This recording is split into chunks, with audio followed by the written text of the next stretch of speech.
Alright guys, welcome back to the YouTube channel. So today we're going to be doing something a little different. Usually I've been playing really story-based games for the channel, but today I thought we'd kind of change it up a little bit. So we're going to be playing a game called Crab Champions. And so I believe this game was made by an indie studio, and it's really interesting. So it's kind of different take on a stage-based roguelike. So I'd say think like the game Hades or Risk of Rain 2. And it can kind of be compared to those two games. So initially, when loading in, you kind of start here. Uh, you want to go over there to the orange one to start to run. These little totems here do different things, so you can use this to change difficulty. They have 3 at the moment. Keep in mind this game is in early access, so it's currently still being developed, but even though it's being developed, it's still really good. Obviously, there's going to be some bugs, so if you're not a fan of playing games with bugs, don't pick it up. Uh, Realistically, I've had less bugs playing solo than I have playing multiplayer. On multiplayer, the main bug that I've had is your chests that spawn in at the end of rounds don't spawn in for some of the players. So keep that in mind. Um, Really, a few things to note here. There's a lot of challenges and stuff that you guys can do to kind of unlock stuff. So, for instance, this cosmetics. So, initially, you start off the kind of red orangish color that I am now that you would see traditionally. But you have all of these colors to pick from, and every single one can be unlocked by completing a task with guns. And then at the very end, you get this lovely gold color here for completing all challenges. So right now, I think my favorite one that I've gotten has been this purple one, just because it looks really good. Um, yeah, so just complete challenges. You can go through, hover over, kind of read what they want you to do, um, and then take it from there and kind of try and see if you can unlock them. Cool thing too, it shows you all of your stats based off of certain difficulties.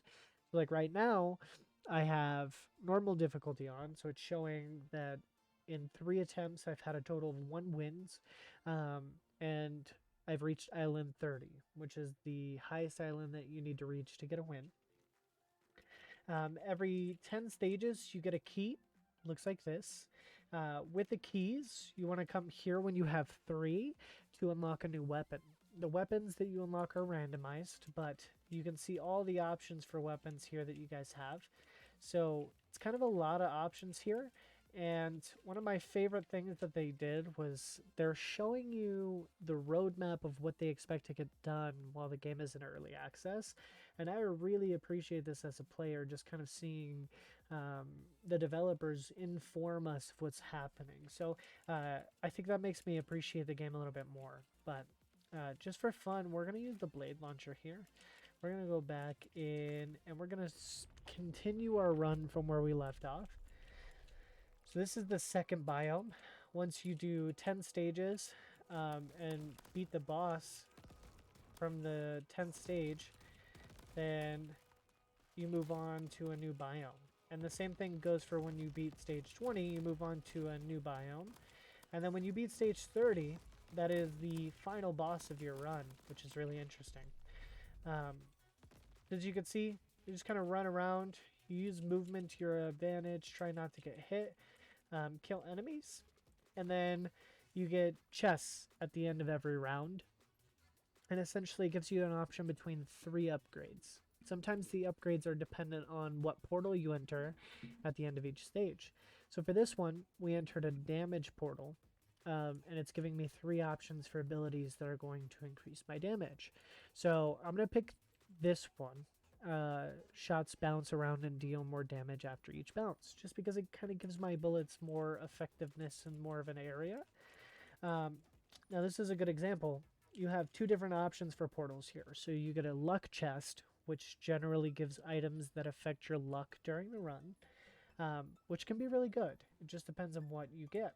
And this one is random. So obviously of all of the possible upgrades, you could just get lucky and get ones you want. And with a 2x multiplier, it gives you a more challenging stage with a different um, effect that the enemies get that makes the battle a little bit harder for you. So keep that in mind when doing these, but we're going to go ahead and take it just to kind of show off what a 2x event looks like here. These rocks can be blown up and they do things that can benefit you. So like that. And these thorns that are flying around attacking me are from the defeated enemies, and that's what the challenge is here. So I have to not only avoid enemy attacks, but I also have to avoid, when they die, attacks that spawn out afterwards as well. Those big guys are always really annoying.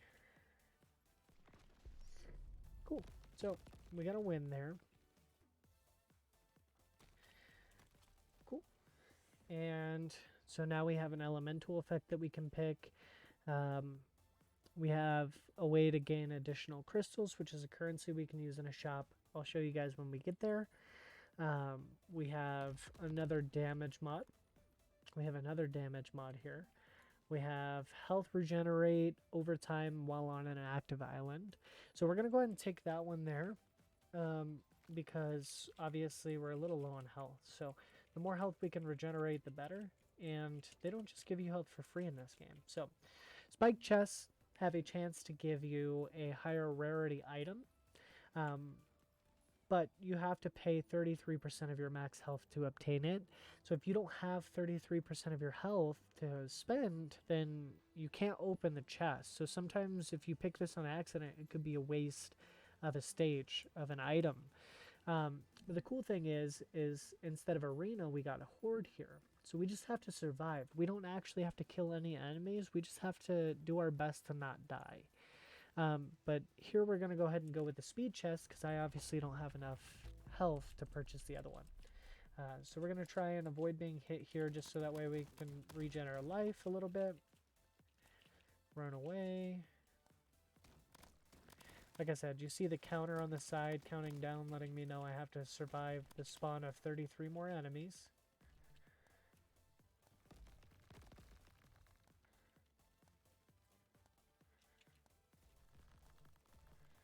So we're going to wait for him to come back. We're going to blow up that thing there. We're going to mess up all the enemies here. So we have grenades. So G is going to be your grenade. Obviously, you can change the key bindings here, which is good. And F is your melee attack, which the melee attacks do a lot of damage. But you do have to be careful because it is really easy to get hit when you do melee. I will also say keep in mind blowing up these rocks that you can use as traps for the enemies. Sometimes they can also drop loot if you're lucky, and you can get mods that increase the chance of drop loot. Awesome. So we got an epic chest here. So speed, literally anything speed. So dashing repels nearby enemy projectiles, which might be really good. Shots pierce through enemies. I think with the weapon we have, we're going to go with dashing repels enemy projectiles. So that way we can avoid getting hit by enemies and dying. So every 5 stages you get to go to a shop. Now the shop is really cool because you can kind of go in here and heal up if you're low health. And then you get these crystals for free, which just gives you extra currency to buy stuff at the shop. I will say, keep in mind, if you're playing a multiplayer, this garden here literally has a limited amount of heals. So if everybody in your party is low, just make sure you share the heals instead of taking them all for yourself. Or if you want to troll your friends, definitely feel free to steal all the health. We're going to go over here. We're going to come say hi to Tony the shopkeeper. It looks like they have planned future updates for Tony to kind of make him more relevant to the game, but for now he just kind of sits there and looks cool. We got this guy here, which is just a good way to test your damage. Right now my damage isn't super great, but we're making it happen, and that's what matters. So we're going to re-roll the shop here and see if we can buy anything we want. Gain more crystals when damaging enemies. Shots create bursts of damaging sparks on impact. I like that. And we don't have enough for that. So we're going to take the healing chest because you can never get enough health here. So health mods are usually the way that I prefer to go on my runs, because even if I don't have enough damage, if I can usually survive the waves, we're usually pretty good here. So we want to destroy this, knock everything back off the edge, kill as much as possible here. Just avoid the edges. And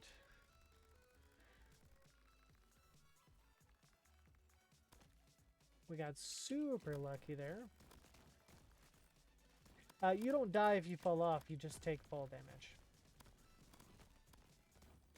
And these big crabs are a pain in the butt. So are these grubs. As you can see, the grubs are the ones with that machine gun-like attack that's really messing me up here.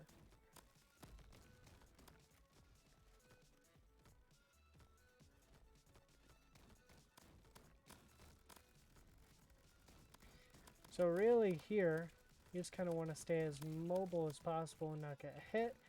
I will say these crab snipers, sniper crabs, are definitely some of the more annoying enemies to mess with here. And we lost. So, just kind of a good example. The game can be pretty tough here. So we're going to put it on normal. We're going to go back to the blade launcher here. And we're going to give it one more shot just to kind of show you guys what it's like from the initial starting of the game. So I will say, one of the biggest things, obviously if not accuracy, is definitely movement for sure. Because the less you get hit, the easier things generally tend to be.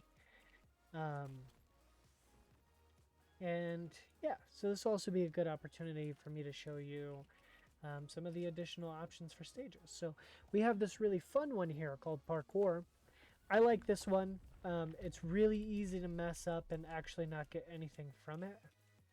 But essentially, you just go, jump across all these islands, trying to utilize movement, and see, here I messed up, to get as far as possible within the time period to get the best chest.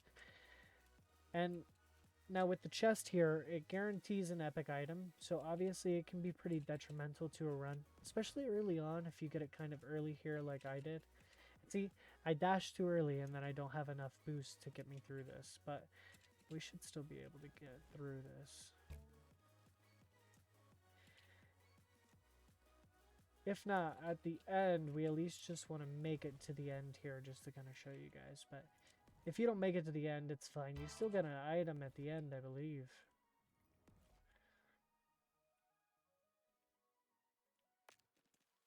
Oh, we're not going to make it.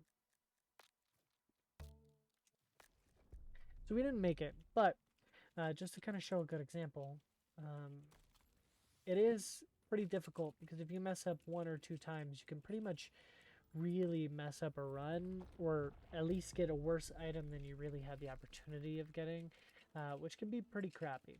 So we're going to kind of keep our distance here, get everything to follow us to the best of our ability, just because the way this gun works, as you can see, it shoots through enemies and does an absolute ton of damage here. But it's better when you're dealing with large crowds of enemies that are grouped up, right? Like this. See? Those guys took a ton of damage. But this one took a little bit longer to kill.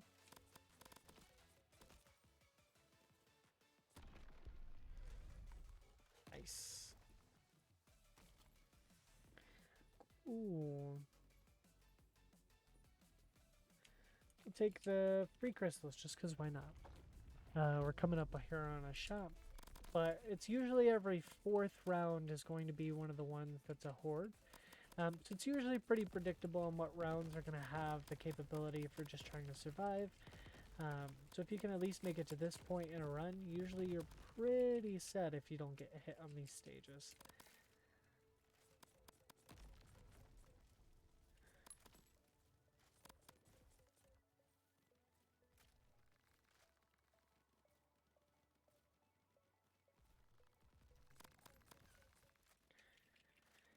So like I said, just trying to avoid enemies, not get hit here, even though I definitely have plenty of damage to kill a lot of these enemies.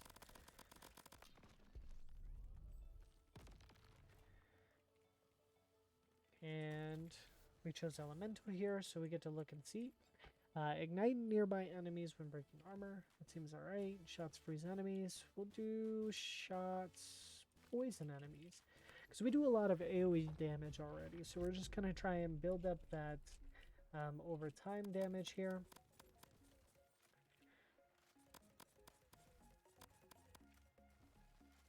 Cool. Get a random item. Clip size increased. That's always good. Constantly damage enemies. So this is good just because we're probably going to be running away a lot here. I should have read what the 2 times effect was. If you don't read it, it usually tells you up there. Mirrored projectiles. Because I got the perk that I have, this is actually a really good 2 times to do. Just because mirrored projectiles can be pretty hard depending. So if your movement's not good or for whatever reason you're getting slowed down, as you can see, depending on their element, they're shooting extra projectiles at me that they wouldn't normally have when I shoot them. So it's kind of interesting to see, but you can really mess yourself up if you're not paying attention. One more cool thing, when you zoom in, you kind of get a slow motion. And since you have an extra movement in the air, it makes it really easy to kind of dodge things while you're moving. So just kind of pay attention to that. You can use that for just kind of your benefit later down the line as well.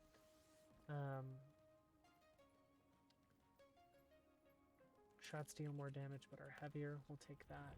This one said shrapnel. So when enemies die, they explode into these balls, and again the balls change dependent on the element of the enemies that are being killed.